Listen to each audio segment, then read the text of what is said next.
सत्य गुरुवे नमः।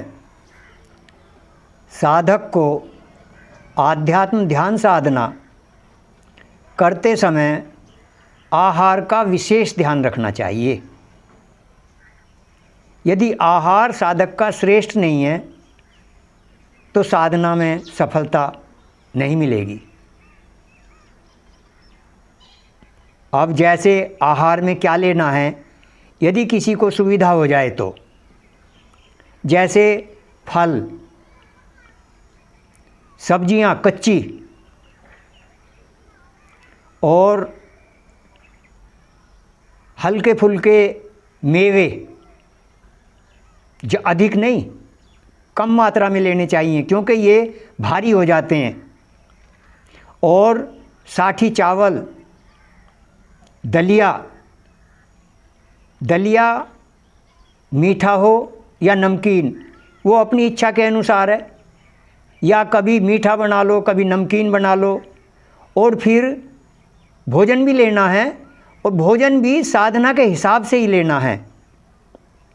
भोजन में नमक और चीनी नहीं होनी चाहिए। मीठे में क्या लेना है, नमकीन में क्या लेना है, नमक में लेना है सेंधा नमक।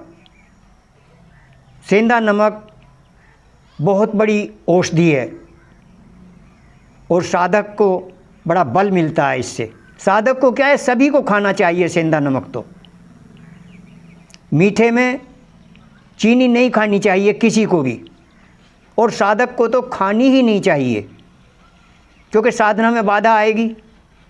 अब मीठे में साधक को क्या खाना है, गुड़, शक्कर, खांड, मिश्री, ये खाने चाहिए। और गुड़ और शक्कर भी बिना लाख की होनी चाहिए। लाख का मतलब है जो वे हेड्रो वगैरह या और डाल देते हैं, जो जहर डाल देते हैं, जहर ही समझो उनको, जैसे सफाई के लिए डालते हैं तो वो विष का काम करते हैं सब। तो वो गुड़ नहीं होना चाहिए। गुड़ जैसे वो सांवले रंग का जो गुड़ होता है वह खाना चाहिए, तो वो श्रेष्ठ होता है। शक्कर भी ऐसी होनी चाहिए सांवले रंग की, और खांड भी बाज़ार से चाहे महंगी आए अच्छी होनी चाहिए। और मिश्री कौन सी, वो डले वाली, धागे वाली भी कहते हैं जिसे, मिश्री वो होनी चाहिए। फिर दूध देसी गाय का पीना चाहिए। सभी को देसी गाय का दूध पीना चाहिए। देसी में जैसे गीर है और आपका साहिवाल है, ये विदेशी गाय नहीं। विदेशी गाय का दूध तो किसी को भी नहीं पीना चाहिए, ये बड़ा हानिकारक होता है। और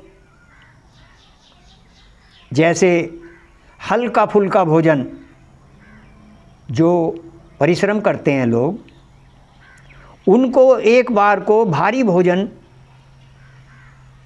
ठीक रहता है। वे मान लिया अधिक घी खाएं तो वो पच जाएगा उनका। साधक यदि अधिक घी खाएगा तो पचेगा नहीं। साधक को तो बिल्कुल ना के बराबर घी खाना चाहिए।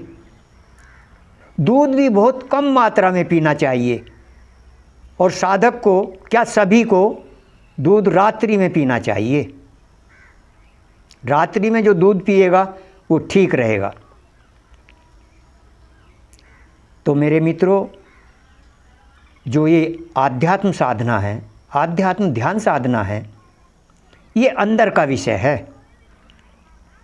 इसको तो जो सफलता चाहते हैं उनको कुछ दिन तक गुरु के सानिध्य में ही रहना चाहिए। गुरु उनको भोजन की, पीने की, रहने की, खाने की हर बातें सिखाएगा, बताएगा, क्योंकि ये अंदर का मार्ग है। अब कोई कहता है जी अंदर, अब अंदर का मार्ग कौन सा है?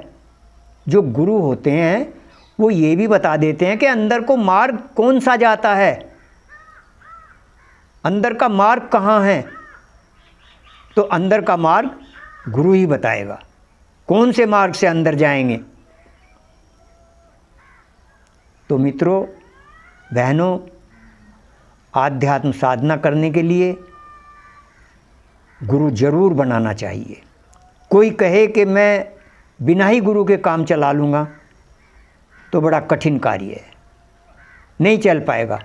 एक भी कोई ऋषि मुनि संत महात्मा और तो क्या, जो अवतारी पुरुष हुए उन्होंने भी गुरु बनाए।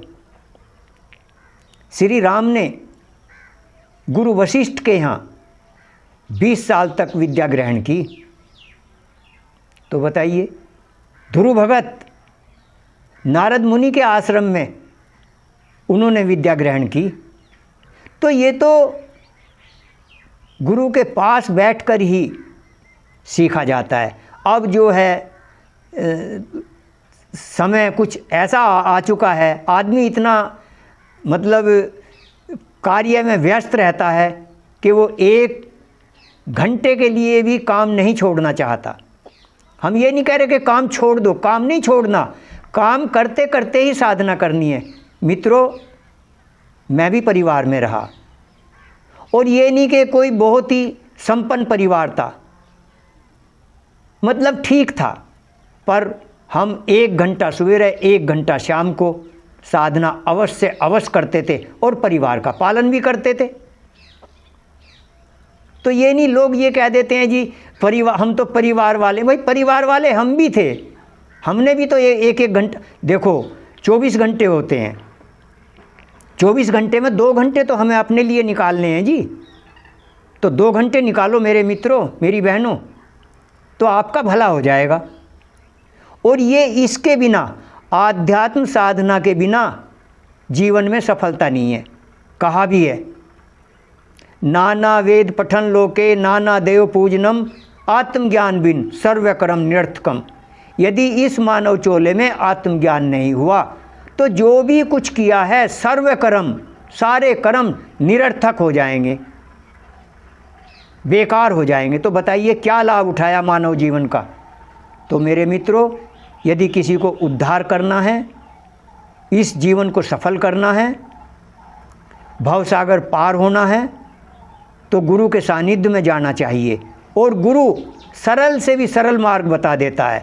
श्री कृष्ण ने भी गीता में कहा, करने में बड़ा सुगम, जो गुरु करने में बड़ा सुगम हो, उससे सुगम कुछ ना हो, उस गुरु के पास जाओ जो करने में सुगम बताए, कोई बाधा ही ना आए कार्य करने में, ऐसे गुरु के पास जाना चाहिए। तो गुरु वही होता है जो उद्धार का मार्ग बताए, जो इस भव सागर को पार करने का मार्ग बताए। तो जो साधन भजन करेगा उसका उद्धार हो जाएगा, वह भव सागर पार हो जाएगा। प्रेम से बोलिए श्री सतगुरुदेव महाराज की जय।